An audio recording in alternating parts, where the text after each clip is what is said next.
Lace വെച്ചിട്ട് ഞാൻ ആ വൈറ്റ് കളർ പോർഷനൊക്കെ മറച്ചു.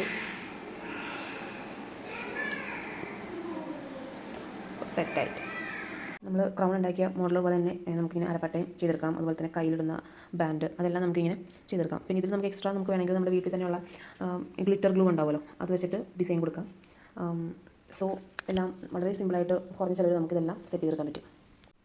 ഇതാണ് ഫ്ലൂട്ട് പോലെ ഞാൻ ചെയ്തെടുത്തേക്കുന്നതാണ്. ഇത് വെറുതെ പേപ്പർ, നമ്മൾ ന്യൂസ് പേപ്പർ ഉണ്ടല്ലോ, ന്യൂസ് പേപ്പർ വെറുതെ ഇങ്ങനെ റോൾ ചെയ്തെടുത്തിട്ട് നമ്മുടെ കയ്യിലുള്ള വീട്ടിലുള്ള ഗോൾഡൻ ലേസ് വെച്ചിട്ട് നമ്മളൊന്ന് ചുറ്റി എടുത്താൽ മതി. അതിനുശേഷം നമുക്കൊരു എൻഡ് ഇങ്ങനെ വെറുതെ ഒന്നില്ലെങ്കിൽ സിമ്പിളായിട്ട് ഇത് തന്നെ ഒന്ന് ഫ്രീ ആയിട്ട് വിട്ടേക്കാം. അതല്ലാന്നുണ്ടെങ്കിൽ കുറച്ച് ബീഡ്സോ അങ്ങനെ എന്തെങ്കിലും ഉണ്ടെങ്കിൽ നമുക്ക് ഇതിനോട് അറ്റാച്ച് ചെയ്ത് കോർത്ത് വെച്ച് കഴിഞ്ഞാൽ അതൊരു ഭംഗിയായിരിക്കും.